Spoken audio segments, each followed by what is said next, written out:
Welcome to Talking Ukraine in English.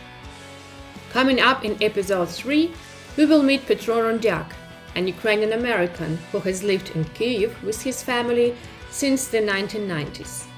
Petro has been one of the key people managing Ford, one of the biggest car dealerships in Ukraine, and continues leading Vina Group Ukraine through wartime. We cut all the battery cables because we still had a couple hundred cars in our big lot there. Cut the battery cables, deflated the tires, and hid all the keys, hoping that they wouldn't steal all the cars. The Russians came 3 or 4 times on an armored personnel carrier. They came into the building, they looted, they looked for whatever they could do, like laptops and things like that. And then they hung out in my office. And they hung out in my office, and it's just incredible. They were Russian Marines. They had the V on their APCs. Okay, welcome to Talking Ukraine in English, episode number 3.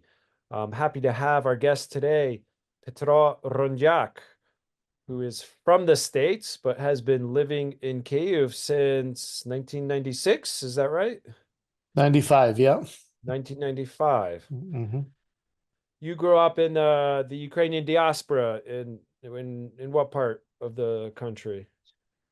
Well, it's a little hard to answer. My father was in the U.S. military, so many parts, Washington, Boston, 3 years in Stuttgart, Germany, New York area. So it was kind of all over, but mostly East Coast. Yeah.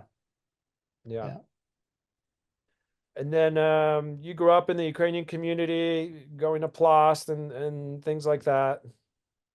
Yeah, so going to Plost, and so that obviously created a network of my, Plost buddies.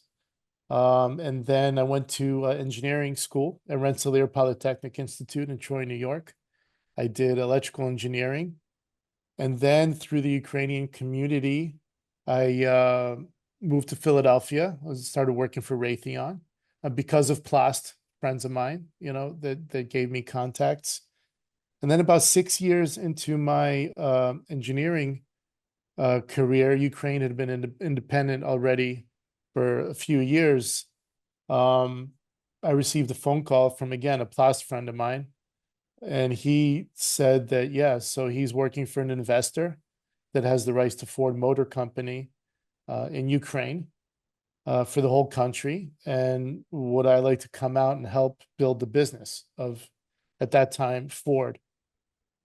Now, being an engineer, I didn't really, that's not a really entrepreneurial thing, being an engineer. So it was a little bit out there for me to do.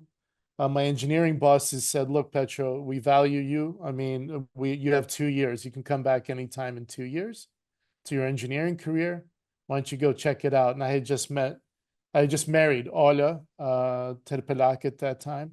And we were newlyweds, and she was in a psychotherapy practice.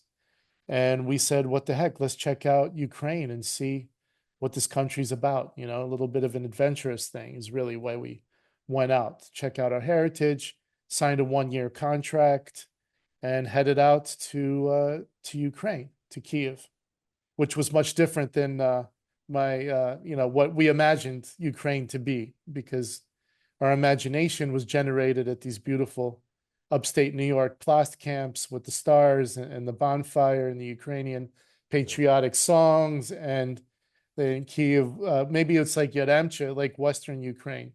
Lviv, Yaremcha, Ivano-Frankivsk. But in Kyiv is a whole different story. Very Russified, Ukrainian. Even some people refuse to speak Ukrainian outright. So it was a little bit harsh, like a harsh awakening, but it was extremely interesting in that it was a free nation and it was finding its way. It was finding its way as an independent nation. We met a lot of patriotic Ukrainians in Kyiv, and we, from the inside, from the heart, we fell in love, with Ukraine in a different way. And, 30 years later, almost 30 years later, we're still here, so it's been kind of an interesting ride. Ukraine's been on its trajectory through several crises and revolutions, and now war, and now the full invasion. And then our life also had its trajectory with 3 kids being born, raising the 3 kids in Ukraine. And then the career had its trajectory. So we started with Ford, and then we added Volvo, then Jaguar, Land Rover, Porsche, Bentley, MG, and so on. So that company grew from almost from a few people to over 700 before the full invasion. You Yeah. added, that means you are your company, Winter Group, was responsible for all the dealerships representing those brands in Ukraine. Is that right? Yes. So we're as the official representative, we're as if a manufacturer came in, but in these like emerging markets, the manufacturers do not wish to come in with their own offices, so they appoint what they call an importer, and that's us, Winter Group Ukraine. So we're an importer, and we are tasked then with building out the dealer network. Some of the dealerships we build and own ourselves, like in Kyiv, for example. And some we appoint entrepreneur partners, investors to as our partners, and they build the dealerships and run the businesses. So we had 52 dealerships before the full invasion started. Obviously, we lost dealerships, and well, we lost dealerships first in Crimea, and then we lost dealerships in Donetsk, and then we lost dealerships now in Mariupol and Kherson, actually, even though it's been deoccupied.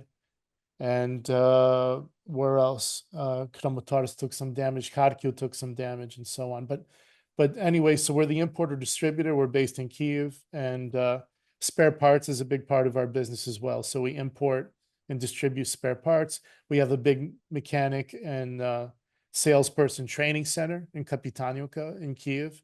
So all this dealer teams from all over the country come to Kyiv. We have the training programs, we certify them, and so on. So it's kind of like the crux of our business. So going back to the 90s, you came into this role and found that you can do it and that you enjoyed being there and that this was some growth potential, I guess, right? Yes, yes, For the business, even though yes, it was a very tough time in Ukraine at that time, yes, especially as a foreigner trying to do business, establish a business, right? yes. It was challenging. It was very corrupt, as you can imagine, right after the breakup of the Soviet Union.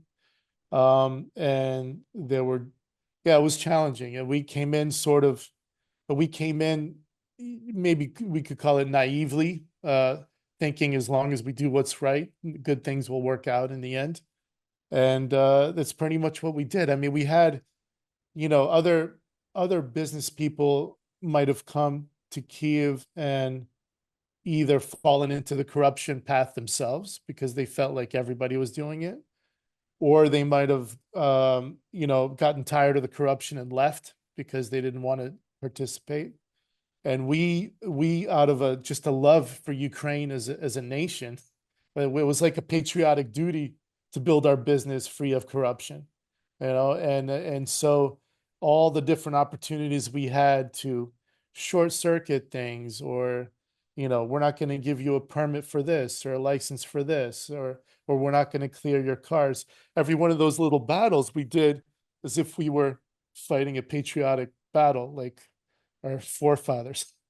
Like my grandfather, the corporal in the siege rifleman, Sichevi Strelci, fighting, or like my other grandfather in OUN. We felt like it was our duty, so we had no problems just standing for 6 hours at the customs to clear one car, in the early days, and they felt like they would get a bribe if everybody around us is paying a little bribe and getting their cars cleared. And they're like, see, that's all you have to do. And we're like, no, we're not doing it because Ukraine's better than that. And Ukraine's going places. And we would lecture unfortunate government officials on the history of the Kyievska Rus and the Kozatsky DNA, and how, we should be the example for all of Europe and not be sitting here being corrupt. So, and then we kind of clung to that, and it kind of stuck.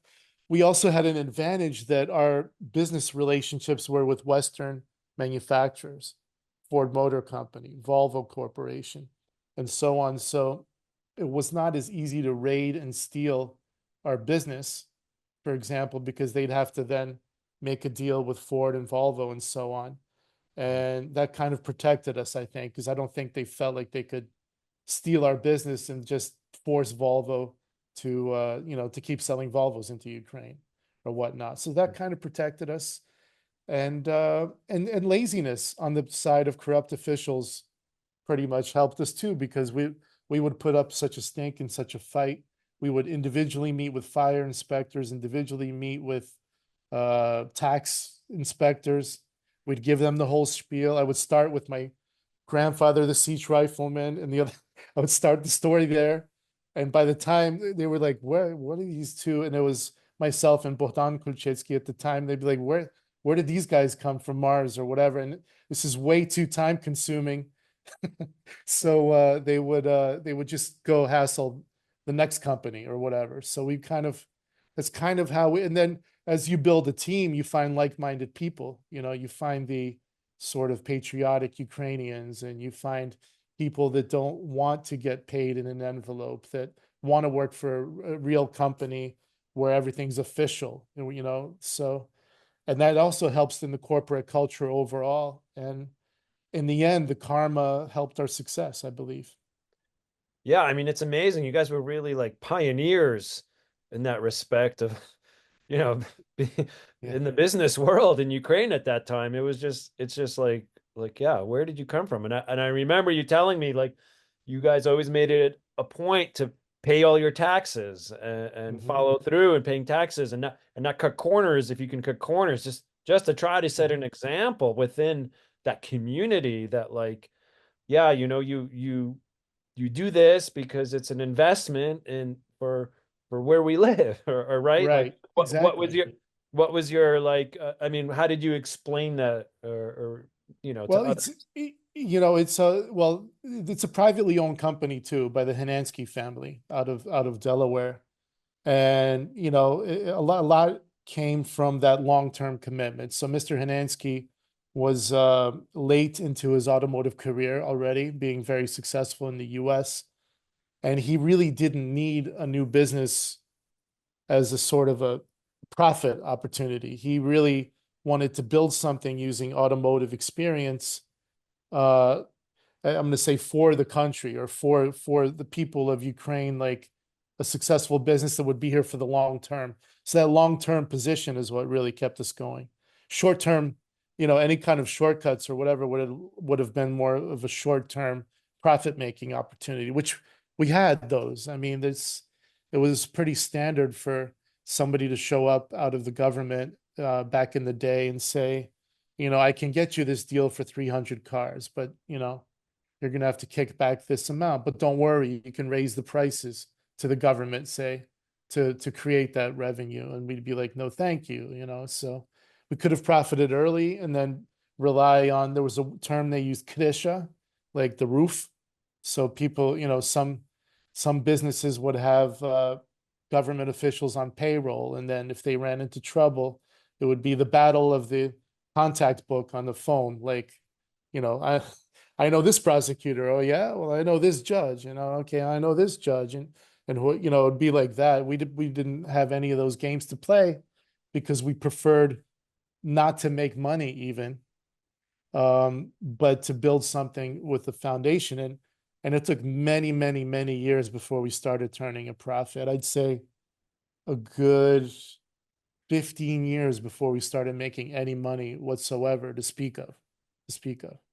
I mean, we did fund some construction projects of our distribution center and so on, but the real return on all that front end investment started happening, I would say, in around 2007 or so. So it was a long time, 2008. And I would say that's that sort of mentality of looking at the bigger picture in the longer run, I think is maybe like an American Western thing. Because I remember in Ukraine very often, in my own experience, just on a much smaller scale, but just interacting with people in Ukraine at that time, there was always opportunities where they were just looking to make some extra bucks right then and now, Mm-hmm. sort of burn the bridge rather than Mm-hmm. okay, let's just make Right. a fair deal now and build a relationship where like over the long term Right. you're gonna get a lot more, you know? They're just like, Right. yeah, no, we'll burn you now for $100 rather than Right. establishing something where you can make, you know, $1,000 or ten thousand Right. dollars over the longer term. It was just this like mentality Right. of like, yeah, what can I get right here, right now? You know, like a little bigger pile than and that was it. Yeah. Then you know, Yeah. eyes and move on. Yeah. It's like a very narrow, short-term transactional view, which then, how do you build a quality team of any size with that? Then you're transactional that way, then you're transactional with your employees. It's just all like that's the other thing we laughed at. I mean, we always said when we were building the company, to every team, to every new employee, we would say, we're here to learn from you, and maybe there's things from the West that we can bring in as well in terms of, company employee relations, because there's a lot of leftovers from Soviet times, like the director being king and the director controlling everything in the employee's life, from the apartment they got to the school their kids went to the vacation resort that they got to go to, basically everything. So everybody was basically kissing the director of the enterprise in the ass and bringing them gifts and da da da and on the so, and that was a big thing. So when we were starting, people would treat us that way. They come to us and like pandirector and pandire, and we're like, we're not pande, we work for our money just like you do. Everybody's got their job to do. We're here to work. People would apply for a job and they'd be like, yeah, I have some government experience. I have some state enterprise management experience, and I'd like the job with your company.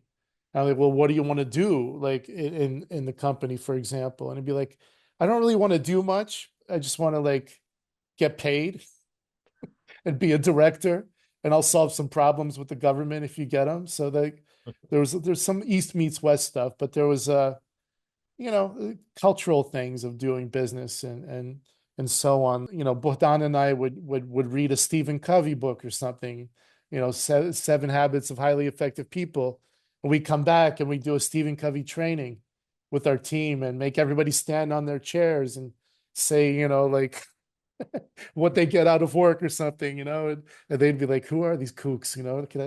But over time, it was a lot of fun. It was a lot of fun, and we learned a lot, and we built a cool culture together. I think, and which then reaps dividends again in the long term, because you as an employer become attractive not just for the amount of money you can pay. That's very popular here. Like, well, how much does the job pay? Da da da da da da. I need this. I need this. And now, instead of just pay, we have the winner brand per se, career opportunities. We're big enough we can offer some movement within the company into different roles, and we take that openness and transparency internally in the company very seriously too. Like, everybody's career paths are well known and advertised. Everybody's job descriptions are available to everybody. We have this internal thing called Winter College. So we do the external training for our dealer network. We also do internal training for our own employees, be it communication skills or management skills and so on. So I've deviated a little bit off the topic, but a lot of these things were unusual. We sort of acted like a big corporation, like Procter and Gamble or GE or something, even though we were just a little car company starting out. But maybe it's because Bohdan and I came from Raytheon, so we sort of brought this corporatism into our little entrepreneurial venture, like, so I think that also was a factor. We always saw ourselves bigger than what we actually, and then eventually you kind of get to a certain size where it makes sense. So Well, you did get to a certain size. I mean, the company has grown to be, I guess, like one of the premier dealerships or well, business group. importers, yeah, we're one of the biggest importers in Ukraine. Yeah, yeah. Yeah. And so how have you've been there for two revolutions, the Orange Revolution in 2004 and then the Revolution of Dignity in 2014. How did things change, from your perspective with the company during those years and like Yeah, it was interesting. I mean, I remember during the Orange Revolution, it was I was heavily participating on Maidan as much as I could. And so I was that time I was working actually at a dealership of ours in the retail side. And people and I would be coming back and forth from Maidan with my orange headband or whatever, and people would be looking at me kind of weird, like what's going on over there, like inquisitive, but not really caring. I mean, the employees, I mean, some employees would go just to check it out and stuff. Then fast forward to Maidan, and pretty much everybody was trying to get to Maidan as much as they could. We did like a skeleton structure working in the office. Everybody was free to go to Maidan as much as they wanted to help and volunteer. And I saw a lot more volunteerism and a lot more sort of activism. Um, and then Was that actually, it was, generational? Was this because there was a younger generation now I think so. versus Yes, like back yes, then? Like, I think so. I think so. And it was, but I did have some of the managers and directors that have been with me for a long time. It was during my Don that they came to me and said, "Oh, now we understand you, Petra, where you're coming from with all your stuff, with the fight for freedom and the fight against authoritarianism and the cultural fight to keep culture alive and religion alive and so on." So they were like, "We understand you now." Yeah, I think Maidan was definitely a step change. I mean, and then you had of course, annexation of Crimea and parts of Donbass, that really opened people's eyes to, oh, who this neighbor is. I mean, some people didn't even think of it as that separate, I mean, people had relatives living in Moscow, St. Pete, Kyiv. What's the difference? You know what I mean? And Maidan kind of broke that. And Maidan and the events in the year afterwards really kind of cemented the fact that, wow, Ukraine's a country. This is our flag. People singing the Ukrainian national anthem at football matches, which was not very common. I mean, in the 90s, they would play the Ukrainian national anthem, nobody's singing at all, in Olympijski Stadium. And then after the Orange Revolution, some people started singing. After Maidan, it was like I was crying because the whole stadium was singing. So it was like that was a step change. And the full invasion was another step change. And I think, and for this, I go to, I mean, a lot of the sort of cultural figures and influential figures from the Orange Revolution have gotten older. There's a whole nother generation. And it's neat through the prism of my children that are in their 20s to understand what's happening in the Ukrainian cultural scene. So you'll take a guy like Yermak, the rapper, who built his career in the Russian music business because of Russian language lyrics and so on, because it was considered like irrelevant. You rap in Ukrainian, rap in Russian. What's the difference? And if I rap in Russian, I have a broader market. And then the full war started. And that for him was a turning point. So because at Maidan, he was a little kid. So, and then he's very influential. So he dropped Russian instantly. He joined the ZSU. He went to fight, and he's got millions of followers in Russia as well. Like there's a famous video clip where the POW is talking to Yermak in military uniform. He's like, "Oh my God, you're Yermak. I love your music. I love you." He's like, so that, so my son is saying that's a huge step change in the advancement of say Ukrainian language and culture, where I mean it was always on the trajectory from 95, from what I've seen, there was always a trajectory of more and more Ukrainian and less Russian language, but it was pretty slow. And Maidan was a step change, and the full invasion in 22 was a step change as well, I think. so where was Winter Ford at right before the invasion? Like, how were things looking for the company? Like, how many Yeah. employees did you have? How many dealerships? How was business in the years right before the invasion? Yeah. So I will correct you. Winter Ford ceased to exist in 1999. So the winter group Ukraine, but it's interesting how the brand sticks, and still a lot of people in Kyiv refer to it as Winter Ford because that was our first. But no, so we were 2021 was a banner year for us. It was very good, as it was for many companies in Ukraine. It was a feeling of the post-COVID rejuvenation of the economy, and things were clicking. Investment was happening. I mean, the economy was in a good place. The currency was in a good place. Taxation was in a good place.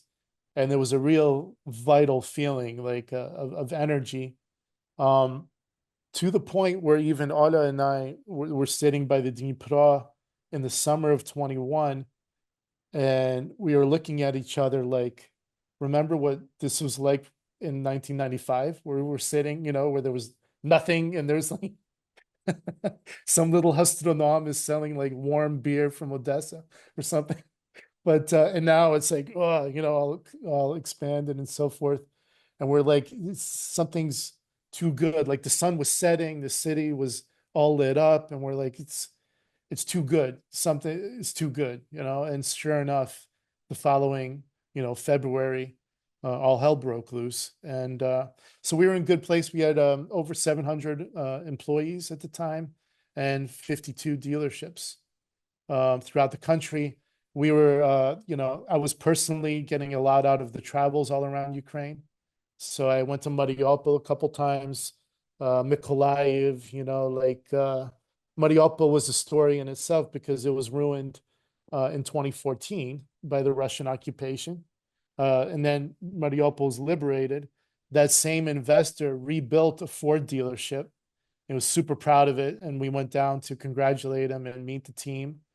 And then again now, so it's got ruined. It's been ruined twice already. So, and it's just a shame. I mean, it's like this is an affluent businessman, easily could have gone to Spain, Italy, whatever, and lived out his days. But no, I want to stay in Ukraine. And I tip my hat to all the investors of the dealerships throughout the country.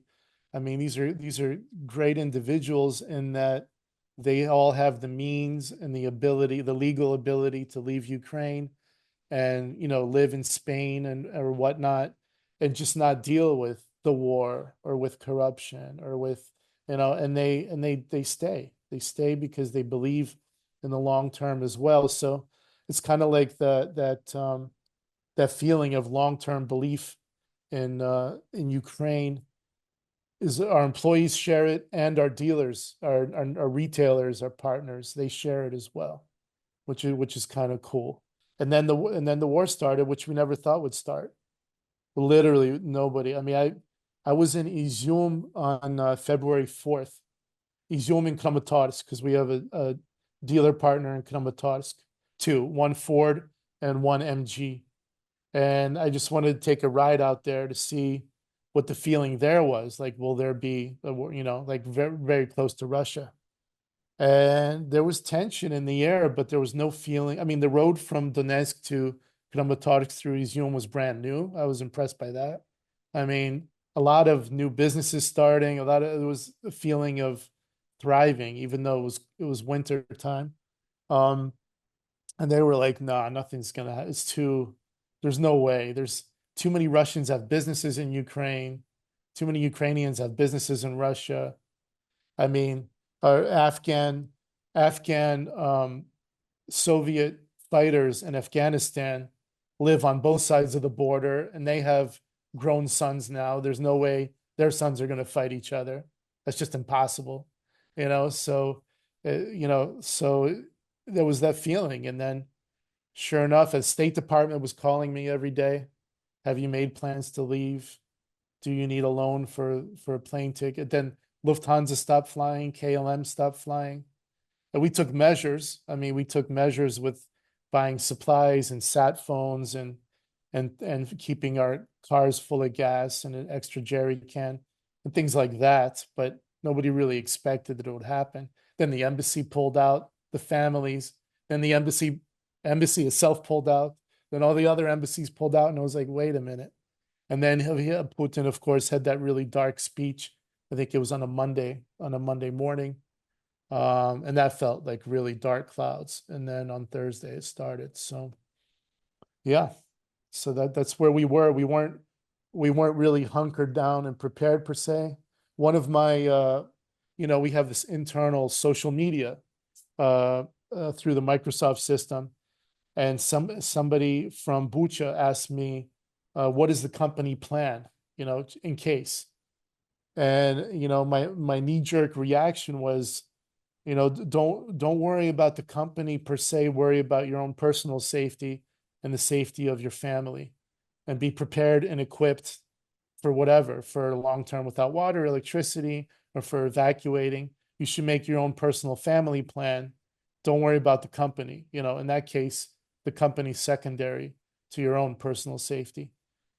So then time went on, and then in the summer of 22, when I came back after being in Warsaw for a couple months, the lady that had asked that question came to me and said that she didn't even think she'd ever have to evacuate Bucha, but thanks to that statement and our little social media thing, she did make a plan, and she was able to evacuate Bucha before the Russians got there. Our distribution center is right on the border of Irpin, in the community that's right on the border of Irpin, which is of course adjacent to Bucha, which is just south of Hostomel. So we have a lot of our employee base was from Bucha, Irpin, Hostomel. And so even Borodyanka, we have employees that commute from Borodyanka. So yeah, so we were pretty close. It's amazing how close we were, and then we ourselves were occupied. So Yeah, that was my next question. So after the invasion happened, you left the country at that time, but the Russians came close to Kyiv, and they had occupied your offices. Is that right? yes, the village is called Dmitrievka. It's on the Zhytomyrska Terasa on the way to Lviv. And it's, a few kilometers outside of the edge of Kyiv.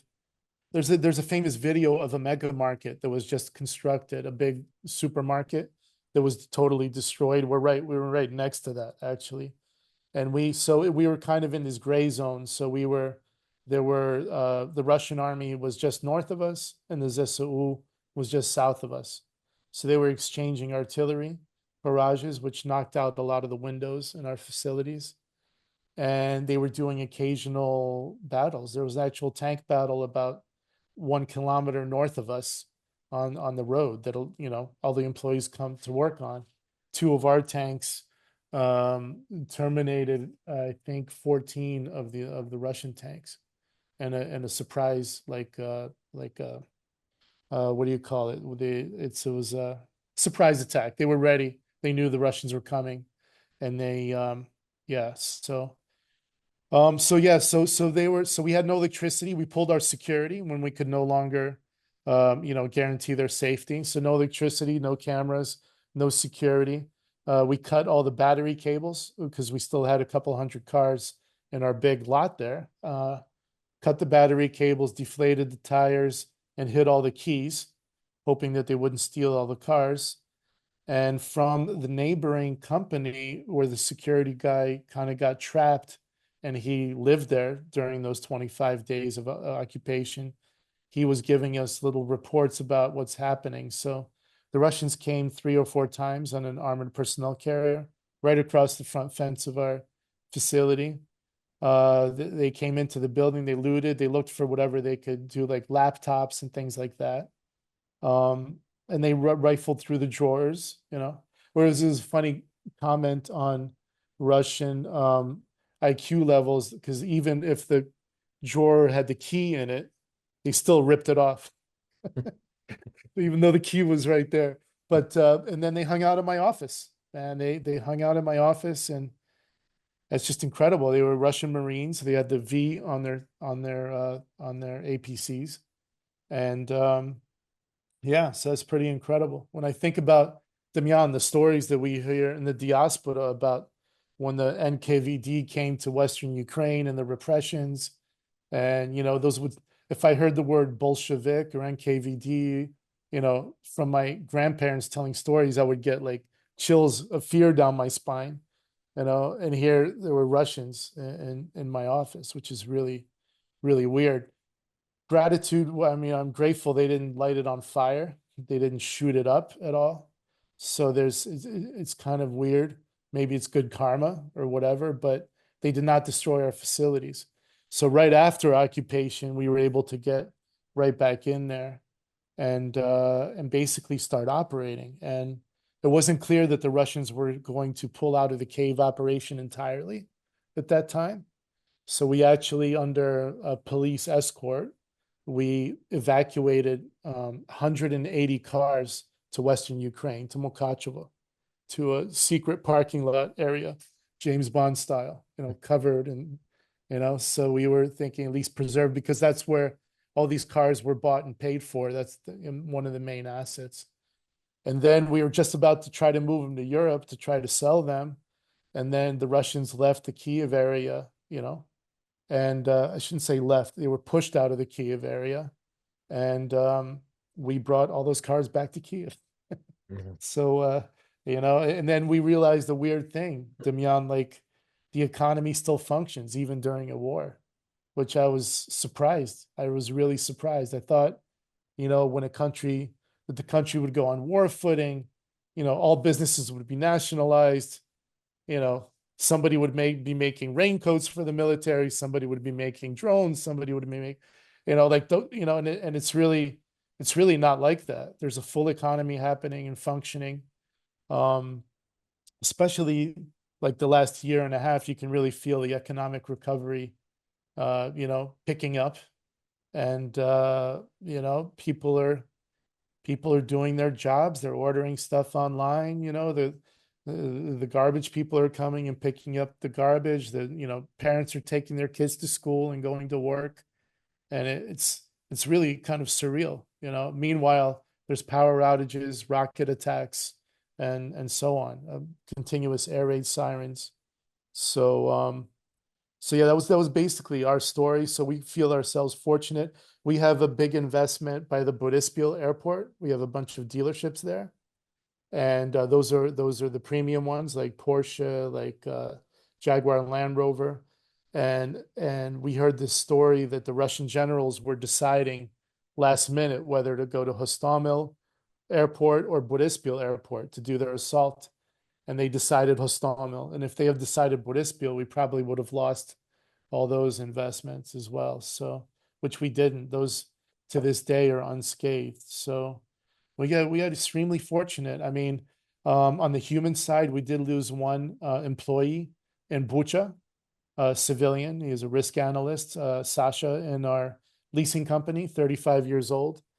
And he was getting groceries and walking down the street because he was helping a family next door that had an infant.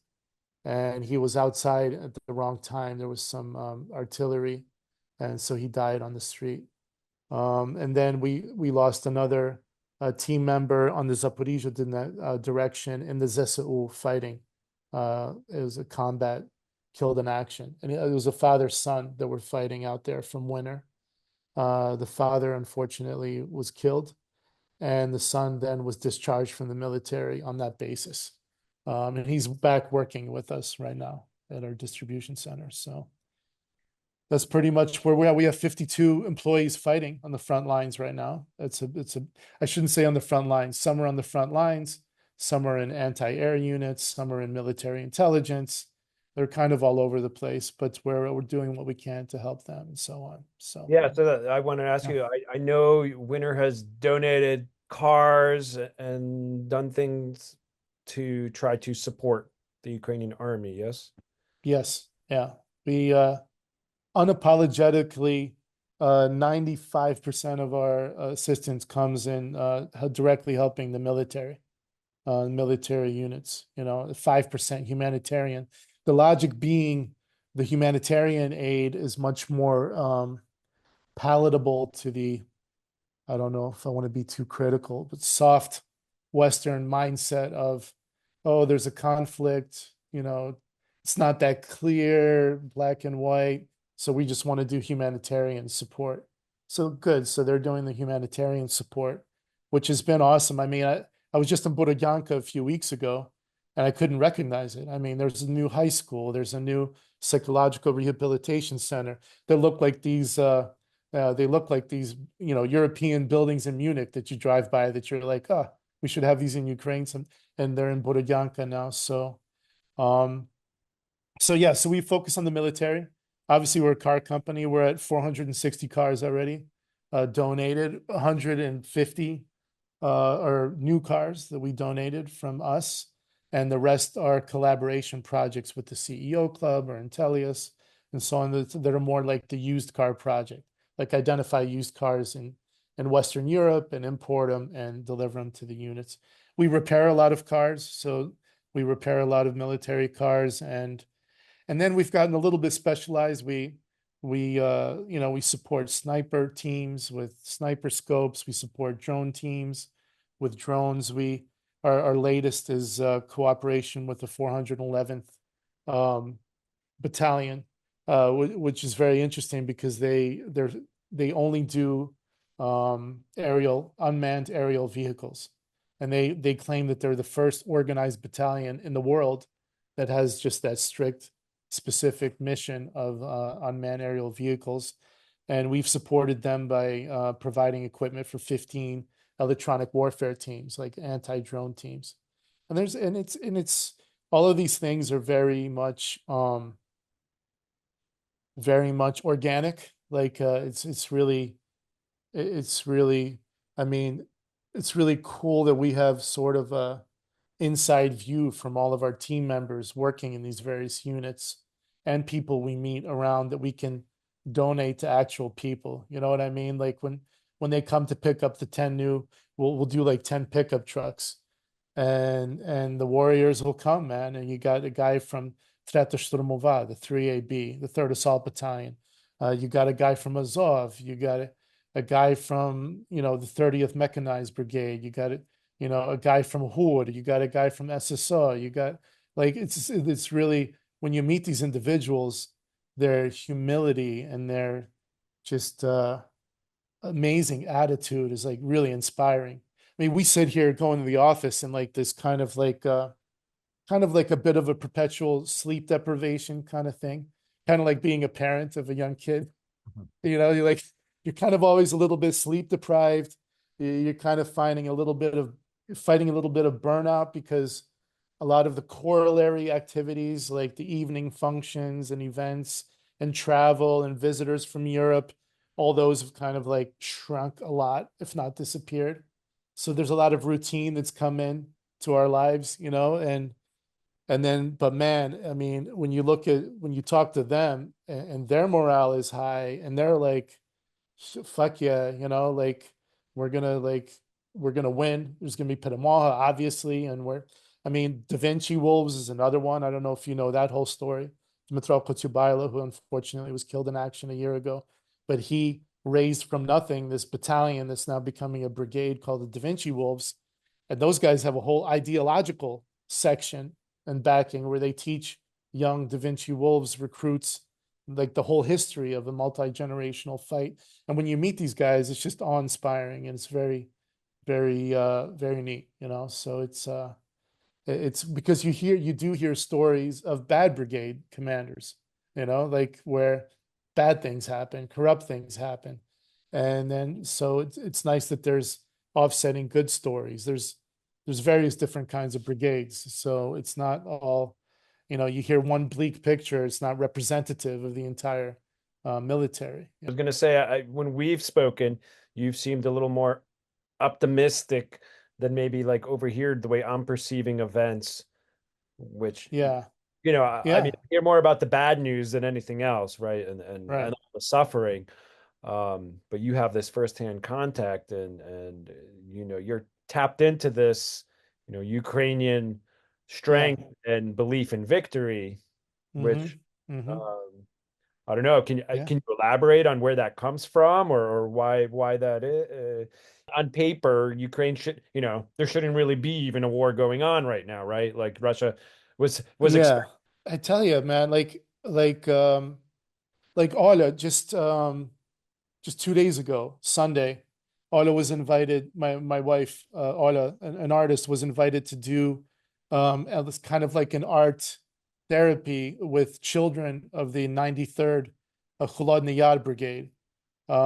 families, because there's this Matanka, so she did these cardboard cutouts representative of the Matanka, and the kids were painting them.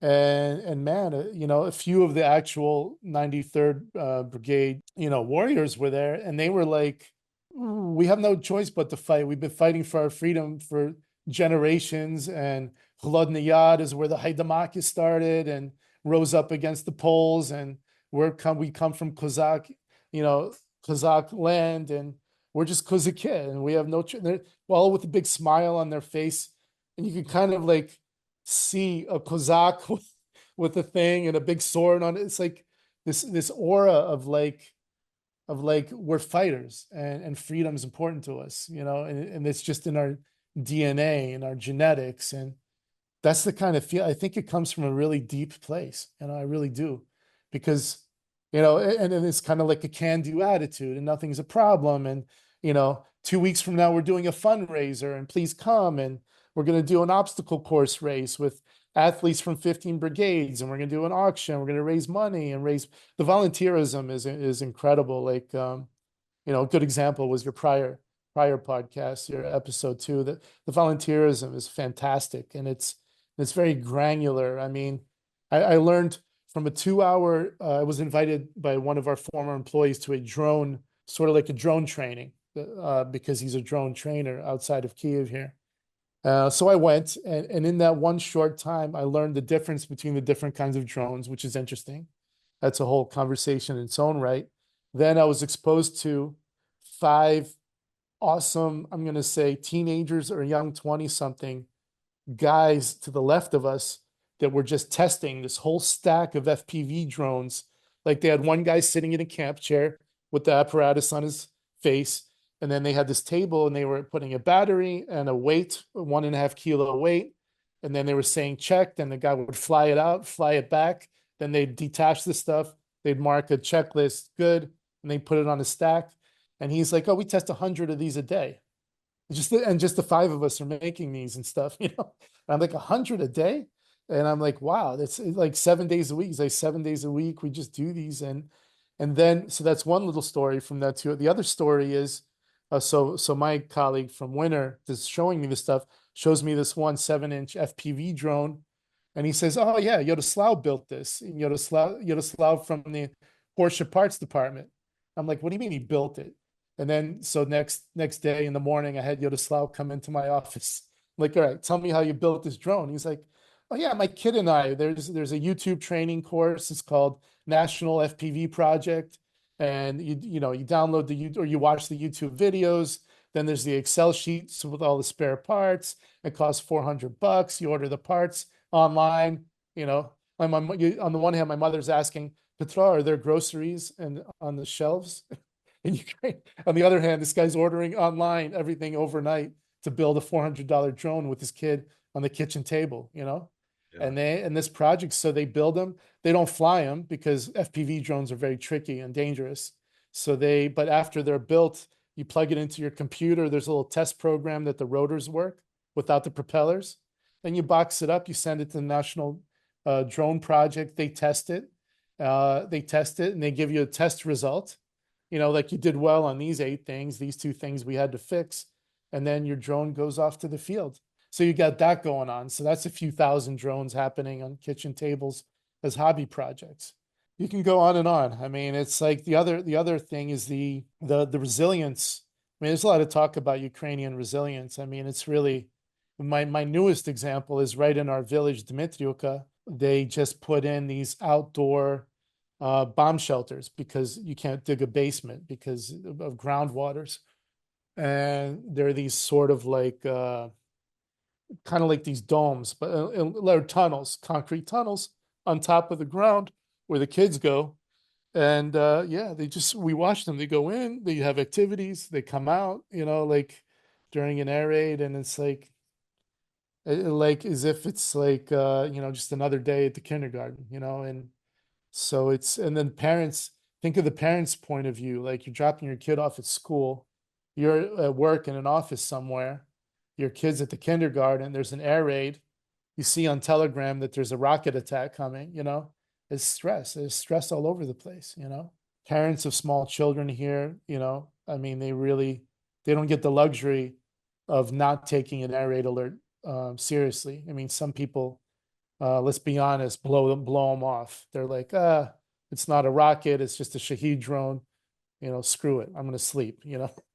But when you're a parent, you don't do that. You take your kid downstairs or whatever. So It's yeah. been years already. I mean, how is this tactic of Russia to just get people tired of the war and say just do anything to stop it? Is it Hmm. working? I mean, I got the sense people are quite exhausted, and I mean, there have been so many, soldiers who have died, and now, that there's a need for more soldiers, and the guys who are sort Yeah. of not quite fighters or are ready to fight, or so there's some tension there within the society. Yeah.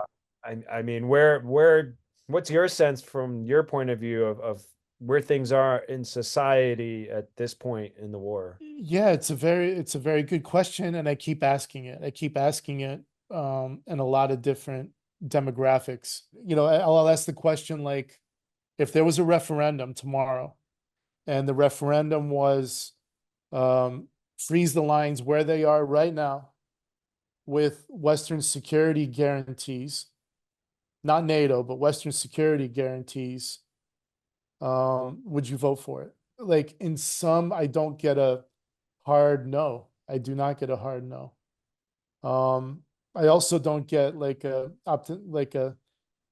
desperate yes. I don't get that either. It's kind of like I don't know where that line would break, you know, like how it would fall, you know, like so it's I'm not getting I do not see any kind of social activism like that's it, screw this, we have to end the war, we have to, you know, like at all costs, it doesn't matter, you know, and but people, I think most people are cognizant that any kind of negotiated peace now isn't really peace, you know, like it's just not peace. It's like pushing the war down to later generations, and they don't really want to do that, you know, like um, you know, it's they wish or we wish that you know the West would be stronger, firmer in its objective is and its mission setting, and say clearly like there won't be peace without the you know demilitarization and military defeat of Russia and the partitioning of the Russian Federation, and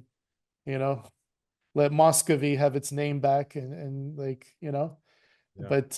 but that's not you know so there's a clear understanding that a temporary peace deal would be just that, temporary, only pushing it down to future generations, and people don't want to do that.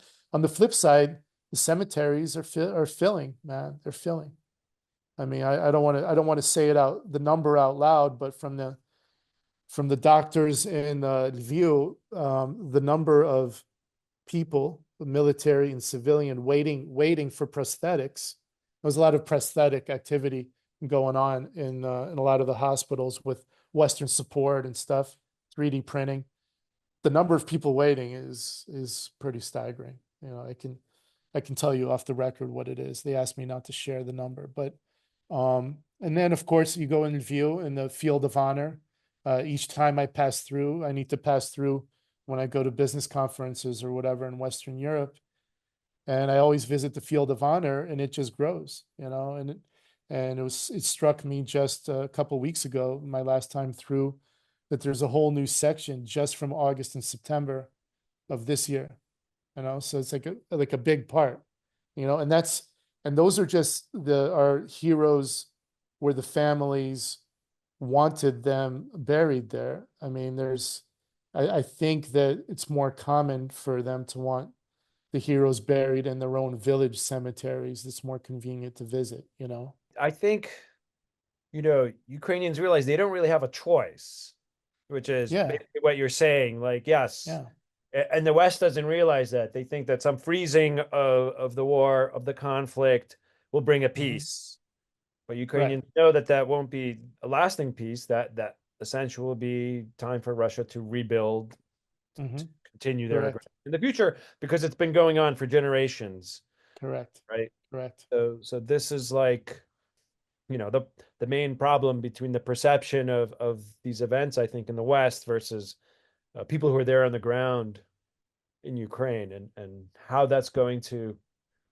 I mean, I can't, I don't like to speculate or make predictions and do Yeah, this yeah, analysis because the West, I guess, needs to decide like you said, like what their objectives are, how to win it, and what's really at stake. And it seems like some people hmm do, but there's no unified sort of consensus hmm around hmm that. So hmm Yeah, unfortunately, I mean, it was an eye opener for me, how in the U.S. I always took peace and security for granted. I mean, I really, really did. I never worried about any kind of military incursion anywhere where I lived, yeah, and it's really eye-opening that you really have to fight for it. You do. I know it sounds like a platitude, but you have to you have to protect that peace and security, and you have to make sure it's there. It's not the default condition by any stretch, unfortunately. I don't know if it's something in the nature of humans or whatever. I don't understand it. Why the evolution piece isn't happening beyond this kind of war. But peace and security are not a given. They're just not a given.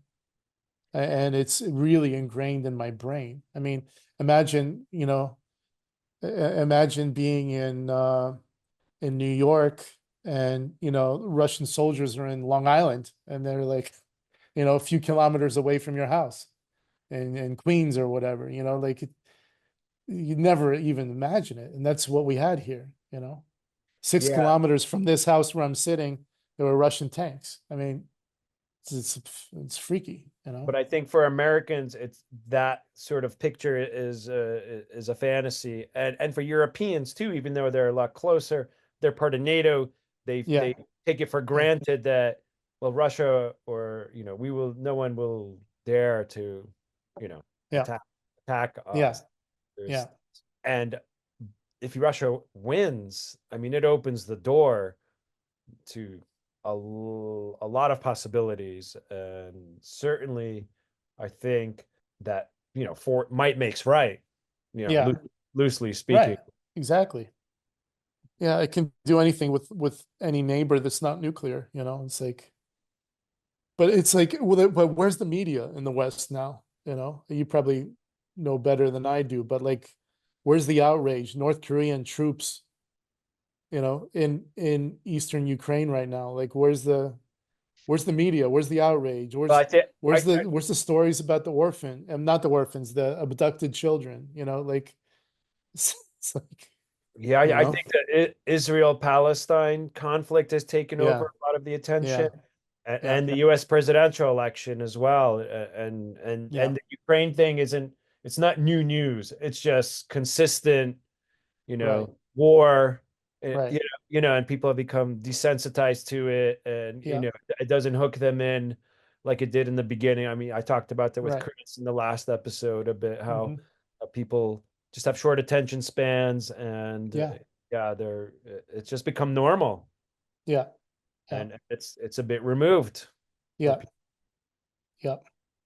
this. Unfortunately, unfortunately, We're doing shows like this to bring some personal attention and whatever way we yeah, can. And, everyone's got to do their little bit, call their senators, talk to their neighbors. And that's all, that's what we can do, is just not stay passive, but correct, correct. And have, there there's a there's a little trick. There's a little trick that I offer. It's like, what did I do last week to help advance Ukraine's victory? Not like, what did I do overall, or just, what did I do last week? Mhm. And I give myself that test all the time. Like, did I meet with a military unit? Did I meet with my people that are working on a support project?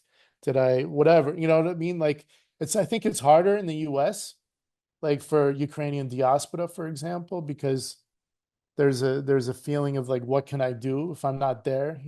Like, so I think Yeah. I don't know. Like the letter writing is important. I'm sure it is, and so forth, and being active in the communities, I guess, you know. So, and I think every community probably has veterans at this point, right? In the US coming in for medical treatment or rehabilitation or whatnot. I mean, it's almost like, people are like, how can I help? And I'm like, well, you can send money to the Hanansky Family Foundation, which is the way that we accept charity donations. And I'll make sure that it gets to a military unit, in a very specific way. Or, do some research of your own. That's part of the task, is finding out how to help, like, you know what I mean? It's part of the homework, you Yeah, know? I think people want to know that there's some trusted source that, they know that it's just not Yeah, going out into the thin air, or into the right, right. bureaucracy of some, Yeah, unknown, yeah, you know, yeah. that's one thing, like talking to you and people are listening Mhm, know, okay, like we can channel some funding that direction, or with Chris and his mhm. in the trenches. Yeah, You're both people who are on the ground, interacting and putting your efforts in life into supporting Ukrainian victory, right? yes, sir. Yeah. As are millions here. So, I mean, my hope is that, Russia somehow just can't maintain uh, yeah, the their war machine in the way that they have been, but like they've already like done more than, like I think Zaluzhny said it. Any other army, with the casualties would have already like stopped. correct, correct, correct, So it's correct. Putin, he's ready to throw everything in there, and that's Yeah, it's really quite amazing. Just the sheer casualty number is astounding, from on the Russian side. I mean, it's yet they continue, and the horrific stories you hear about, defending against a meat wave of human beings. It's hard. It must be incredibly hard on the psychology of our Ukrainian defenders, just, I mean, yeah, they're the enemy, but I mean, you know, like when it's just a meat wave coming at you, and you have to change your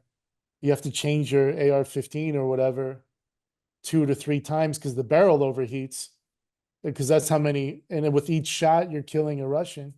It's like, you can imagine the psychological strain on our guys, you know. So, yeah. there's a lot. It's a lot, and it's going to be a long recovery process in Ukraine as well. Yeah, I So, mean, the trauma, the families destroyed, mhm. families separated and destroyed, uh, killed, children abducted. I mean, Yeah, it's just like you can't even fathom. yeah, People can't yeah, fathom. yeah. Uh, It's Birth rates down, 90,000 babies born in Ukraine in the first half of the year, which is 50% down from prior war times. I mean, divorce rates are up. Ukraine's now in the top 5 countries of divorce rates. I mean, it's all these factors. How many people will come back, from the millions that are overseas? I mean, it's unknown. It's probably a big portion will not. sure they're It's building only new it's only lives. natural. Yeah. Yeah, The yeah, longer it goes on, the more they're acclimated to. right, right. I mean, I So, sort of have this feeling that maybe a lot of these European countries should, when the war is over, require that a lot of these mm-hmm, Ukrainians go back because they're needed back home, and mm-hmm, they have these mm-hmm, new experiences to bring with them, and they mm-hmm. will add a lot of value to society. Yeah, yeah.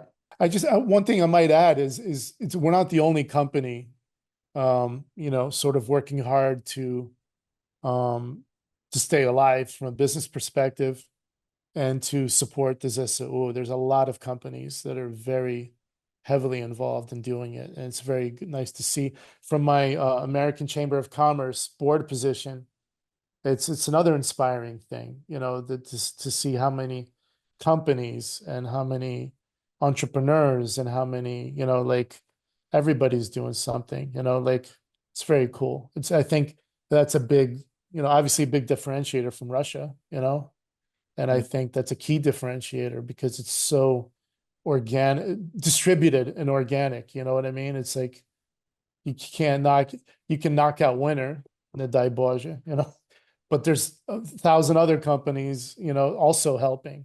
So it's good. It's nice to be part of this community. It really is. So I feel really grateful. God bless Ukrainians, man. They're really standing and fighting.